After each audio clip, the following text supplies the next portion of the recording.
Hello everyone, welcome in semester वाला platform. My name is Kuldeep Singh Rathore and guys, आप में से काफ़ी सारे ऐसे स्टूडेंट होंगे जो करंटली कॉलेज गोइंग करिकुलम में होंगे।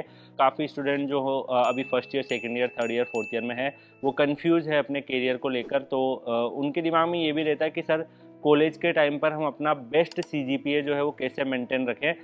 जब आप कॉलेज के सेमेस्टर्स लिख रहे होते हैं तो वहाँ पे काफ़ी कॉलेजेस में सीजीपीए होता है, काफ़ी कॉलेजेस में परसेंटेज सिस्टम होता है और एक मिनिमम परसेंटेज और मिनिमम सीजीपीए आपको मेंटेन रखना चाहिए। अदरवाइज जब आप आगे फ्यूचर में मान लीजिए काफ़ी सारे पीएसयूज़ के जब आप अगर गवर्नमेंट जॉब की तरफ आना चाह रहे हैं तो उनमें एक सीजीपीए और परसेंटेज का रूल होता है कि आपके मिनिमम इतने तो होने ही चाहिए।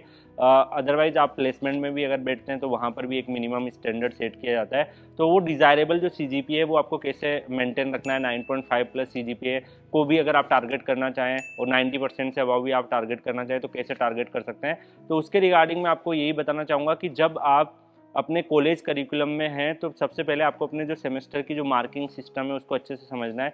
जैसे अगर मैं अपना एक्सपीरियंस बात करूँ तो हमारे वहाँ पे परसेंटेज सिस्टम होता था और जो हमारी यूनिवर्सिटीज़ थी उसका एक फाइनल पेपर का वेटेज होता था। बाकी जो हमारे मिड टर्म्स होते हैं या मिड सेम जिसको बोलते हैं, वो जो एग्ज़ाम होते हैं, फिर जो सेमेस्टर एग्ज़ाम होते हैं, प्रैक्टिकल्स होते हैं, जो हमारी फाइल्स होती है, उन सबके मार्किंग होती है। तो आपको क्या करना है कि जो भी एक्टिविटीज़ है, अगर आप कॉलेज में कोई भी आपको जैसे असाइनमेंट दिया जाता है जिसके मार्क्स ऐड हो रहे हैं या फिर जो भी आपको टास्क दिया जाता है, आपकी जो लैब की फाइल्स होती है उसको आप टाइमली बेसिस पर सबमिट करके सिग्नेचर करवाइए। क्योंकि जो भी फैकल्टीज़ होती है अगर आप टाइमली बेसिस पर वो चीज़ें उनको सबमिट करेंगे तो ऑटोमेटिकली वो लास्ट में आपको मार्क जो है वो आपके अच्छे रखेंगे। बाकी जो प्रैक्टिकल्स होते हैं उसकी प्रैक्टिकल नॉलेज को भी गैदर करिए, उससे रिलेटेड टेक्निकल अगर कोई भी सब्जेक्ट्स वगैरह अगर होते हैं तो उनकी भी आपको प्रिपरेशन करनी है। एंड अगर हम बात करें गाइज, जो पेपर जब हम लिखते हैं तो ज़्यादातर जो स्टूडेंट होते हैं वो 11th-12th में जिस तरीके से आंसर लिखते हैं उसी माइंडसेट में चलते हैं। बट जब आप इंजीनियरिंग के फील्ड में आते हो तो एक हर एक सब्जेक्ट की एक अलग डिमांड हो जाती है।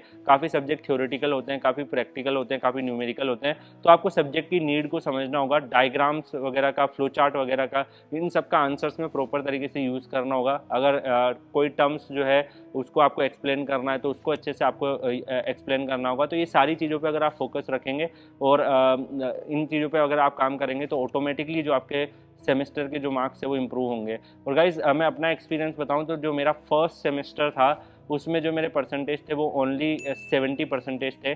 और उसके बाद धीरे धीरे जब अगर हम बात करें, मैंने अपनी जो मिस्टेक्स उन पर इम्प्रूवमेंट किया तो लास्ट सेमेस्टर जो था तब तक वो धीरे धीरे परसेंटेज कंटिन्यूसली इंक्रीज ही हुए। हर सेमेस्टर में 2-3 परसेंटेज का इंप्रूवमेंट देखने को मिल रहा था। बट वो जस्ट इस वजह से हो पाया कि मैंने कॉलेज का जो करिकुलम है उसको अच्छे से समझा, जो मार्किंग सिस्टम है उसको अच्छे से पकड़ा। तो इन चीज़ों पे भी ध्यान देना। और साथ ही साथ मैं आपको ये भी सजेस्ट करूँगा कि ऐसा भी नहीं है कि सेमेस्टर में आप पूरा 9.9 सीजीपीए लाने का ही टारगेट करें। उसके साथ साथ आपको अदर जो कंपटीशन एग्जाम के लिए अगर आना है, गेट के लिए आना है, इसरो में साइंटिस्ट बनना है, बीआरसी को क्लियर करना है, तो उनके ऊपर भी आपको ध्यान देना है।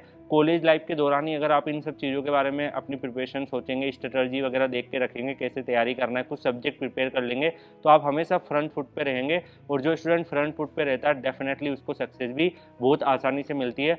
मैं आपको एग्जांपल भी देना चाहूँगा। कुछ स्टूडेंट ऐसे हैं जो फाइनल ईयर के साथ ही टॉप 5 में भी रैंक लेके आ जाते हैं, जस्ट बिकॉज उन्होंने कॉलेज के अंदर जो अपनी स्टडीज़ है उनको अच्छे से मेंटेन किया है और जो भी उनका रूटीन था, जो भी कॉलेज में जो एक्टिविटीज़ थी उनमें उन्होंने अच्छे से पार्टिसिपेट किया है। तो ऑटोमेटिकली जो है उनके सेमेस्टर में भी अच्छा है, उनका कॉलेज में भी प्लेसमेंट लगा और उसके साथ साथ गेट में भी उनकी टॉप 5 टॉप 10 में रैंक आई है। एक ऐसे ही स्टूडेंट है जो मैकेनिकल में ऑल इंडिया रैंक 2 थे और बीआरसी में साइंटिस्ट की जॉब पर अभी लगे हुए हैं। कॉलेज के फाइनल ईयर के साथ ही उन्होंने क्लियर कर लिया था, 21 ईयर की एज में क्लियर कर लिया था। तो सारी चीज़ें पॉसिबल है। आपको अपने आप को पहचानना है और उस हिसाब से आपको काम करना है। बाकी इसके रिगार्डिंग सेमेस्टर वाला पे और भी आप लोगों को गाइडेंस वगैरह की वीडियो आती रहती है, उनको आप फॉलो करिए। कुलदीप सर_PW टेलीग्राम चैनल पर आप मुझसे कनेक्ट भी हो सकते हैं। और अगर आपको गेट की प्रिपरेशन करनी है, कॉम्पिटिशन एग्जाम की प्रिपरेशन करनी है, उसमें कोई भी हेल्प चाहिए, टाइम मैनेजमेंट को लेकर अगर आप परेशान हैं तो आप वहाँ पर डिस्कस कर सकते हैं। बाकी मिलते हैं नेक्स्ट वीडियो में, तब तक के लिए goodbye, take care, see you.